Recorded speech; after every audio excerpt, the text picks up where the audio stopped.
Bonjour mesdames et messieurs, je vous souhaite la bienvenue dans le journal sur TV La Capitale, la chaîne des régions. Voici pour vous les titres. Nous démarrerons notre fil d'actualité avec cette information de la capitale politique de la Côte d'Ivoire. Cérémonie de clôture de la deuxième session ordinaire du Sénat s'est déroulée le jeudi à la Fondation Félix Houphouët-Boigny de Yamoussoukro. Ensuite, nous parlerons d'un atelier de renforcement des capacités pour 15 antennes locales de la CIED sur les mécanismes d'alerte précoce et de la réponse rapide en période électorale.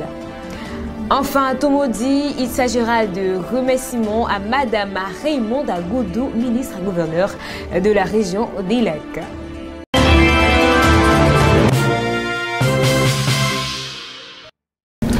Nous ouvrons notre journal avec cette information institutionnelle. La cérémonie de clôture de la deuxième session ordinaire du Sénat s'est déroulée le jeudi à la Fondation Félix Houphouët-Boigny de Yamoussoukro. Cette session a été marquée par deux événements majeurs. Le colloque de la diaspora africaine de la séance budgétaire avec la Commission des affaires économiques et financières à laquelle a assisté le ministre Adama Coulibaly en charge des finances et du budget. Suivons ensemble le reportage d'Inès Nda. La deuxième session ordinaire du Sénat se termine en fin pour l'année 2024. Au cours de cette session, 7 projets de loi ont été adoptés lors des séances plénières et la séance budgétaire avec la Commission des affaires économiques et financières a été menée avec succès en présence de tous les ministres des différents départements ministériels. Il convient de noter que le budget alloué pour l'année 2025 s'élève à 15 milliards, représentant une augmentation de 11% par rapport à 2023. La présidente du Sénat, Kandia Kamisoko Kamara, a exprimé ses félicitations à l'ensemble des sénateurs et à son équipe pour le travail accompli. Elle a également évoqué les nouveaux défis à relever avec une reprise prévue le 29 janvier 2025. Je voudrais me féliciter de tout ce qui a été mené comme activité par le Sénat de Côte d'Ivoire. Et je profite de l'occasion vraiment pour féliciter l'ensemble des sénateurs et des sénatrices de Côte d'Ivoire. Parce que comme vous pouvez vous en rendre compte, le bilan est très riche. Nous avons pu voter 7 projets de loi. Nous avons organisé des événements internationaux, notamment le colloque des Sénats d'Afrique, avec la présence de plusieurs Sénats africains. Nous avons organisé le forum de la diaspora ivoirienne et tout cela a connu un succès. Le programme a été très riche cette année, mais pour les prochaines, surtout pour la prochaine année, évidemment nous avons plusieurs travaux qui auront lieu, notamment le forum des collectivités territoriales. C'est un discours plein. Et voilà, fait un peu le tour de l'actualité et surtout de l'actualité budgétaire. Vous savez, le budget cette année a monté à plus de 15 000 milliards. Et Madame la Présidente du Sénat a rappelé cela en louant les efforts du gouvernement et particulièrement ceux du Président de la République. Et moi, c'est toujours avec plaisir que je viens assister aux séances et aux sessions du Sénat parce qu'il y a une proximité dans les institutions et une fraternité entre les dirigeants des institutions de la République. Exprimer toute ma gratitude à son Excellence le Président de la République ainsi que l'expression de ma reconnaissance à Madame la Présidente du Sénat qui m'a accueilli à toute fraternité. Nous venons donc d'assister à la clôture de la session. Ce que l'on peut noter le plus important, c'est que cette session s'est particulièrement penchée sur l'adoption de la loi des finances pour le budget de l'État. Madame la Présidente l'a annoncé, c'est plus de 15 000 milliards de francs CFA. 15 000 milliards de francs CFA. Et nous ne pouvons qu'être heureux de savoir que ce budget a été adopté car cela va permettre à la Côte d'Ivoire de continuer la transformation profonde que le Président de la République a imprimée au développement de la Côte d'Ivoire. Il est à rappeler que cette session a été marquée par des défis à relever. Rendez-vous est pris pour le 29 janvier 2025 pour la cérémonie d'ouverture de la première session ordinaire. Toujours à Yamoussoukro, un atelier de renforcement des capacités s'est tenu du 16 au 20 décembre 2024 visant à former 15 antennes locales de la CIED sur les mécanismes d'alerte précoce et de réponse rapide en période électorale. Cet événement est crucial pour la Côte d'Ivoire compte tenu de son histoire politique marquée par des conflits. L'objectif est de préparer les partis politiques locaux à réagir rapidement face aux menaces électorales, notamment en testant des outils innovants comme l'application Coco Collect. Reportage de Soro Estelle. Étant donné les antécédents politiques de la Côte d'Ivoire, marqués par des conflits, il était impératif que des mesures soient prises et que des réformes soient mises en œuvre à travers diverses structures afin de prévenir une crise électorale à l'approche des élections présidentielles de 2025. C'est dans ce contexte qu'un atelier de renforcement des capacités a été organisé par les 15 antennes locales de la CIED, centré sur les mécanismes d'alerte précoce et des réponses rapides durant la période électorale.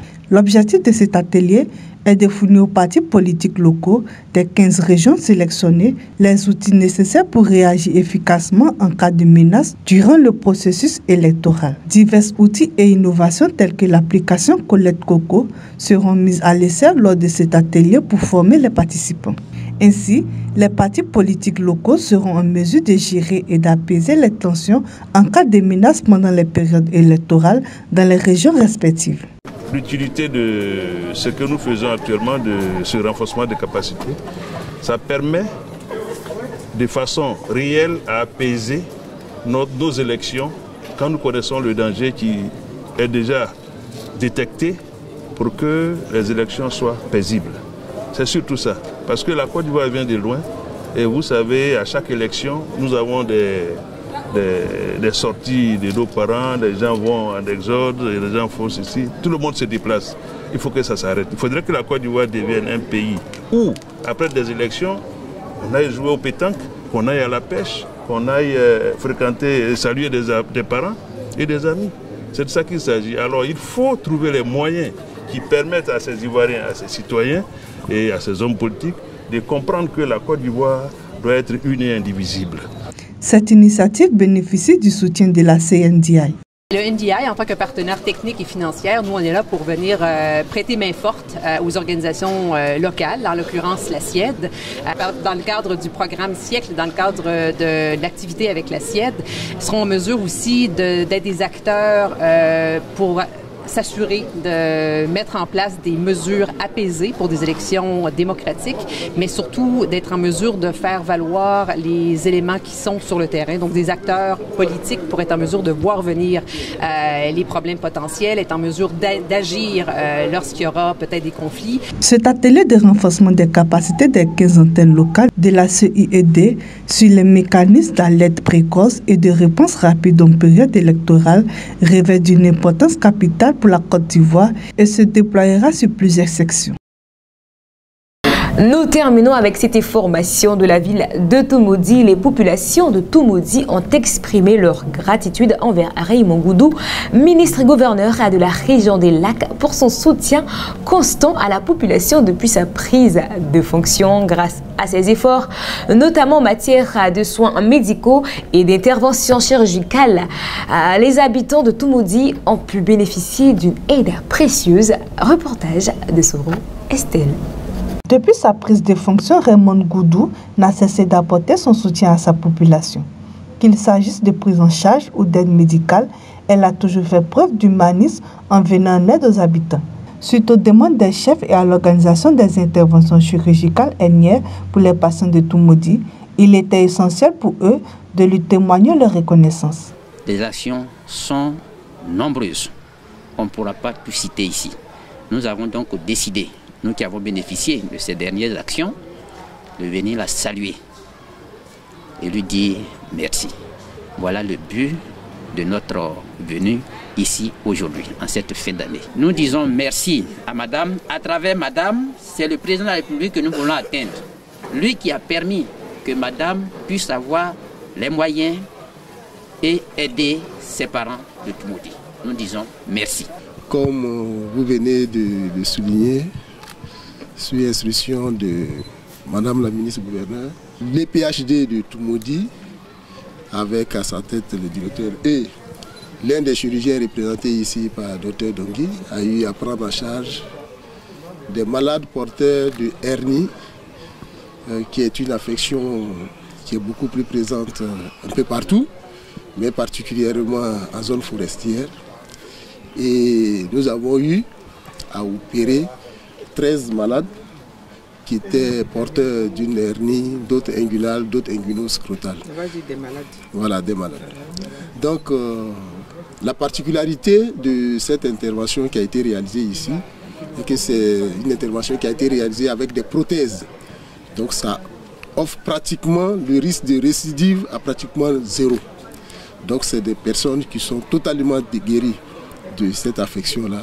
Et c'est l'occasion pour nous de remercier Madame la ministre-gouverneure pour cette belle initiative. De son côté, Madame le ministre-gouverneur a également tenu à exprimer sa gratitude envers le président de la République de Côte d'Ivoire, son Excellence Alassane Ouattara, soulignant qu'elle est le messager de ce dernier. J'ai accepté ce matin de les recevoir parce qu'il fallait que je leur dise que c'est vrai qu'il n'y a rien de plus important que la santé, puisque c'est à partir de la santé qu'on arrive à travailler, à poser des actions comme celles que j'ai pu poser, mais qu'il y avait un homme, le président Alassane Ouattara, qui a bien voulu me mettre à ses côtés et m'envoyer en mission auprès d'eux.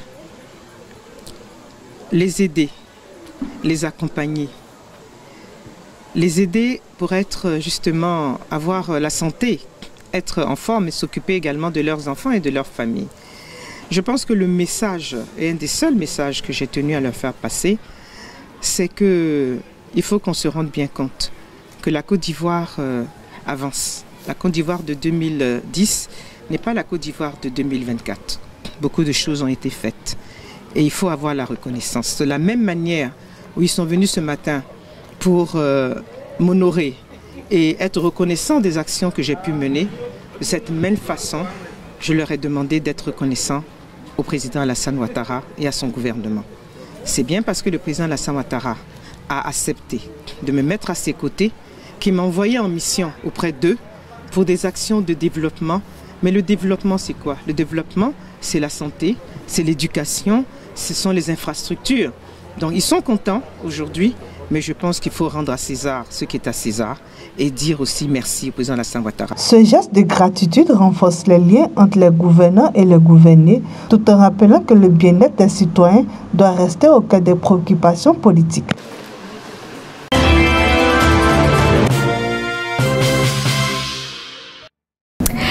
Et bien voilà, c'est tout pour ce journal. Vous étiez avec Rebecca Silla sur TV La Capitale, la chaîne des régions. N'oubliez surtout pas de rester toujours focus à cette chaîne et prenez soin de vous et à très bientôt.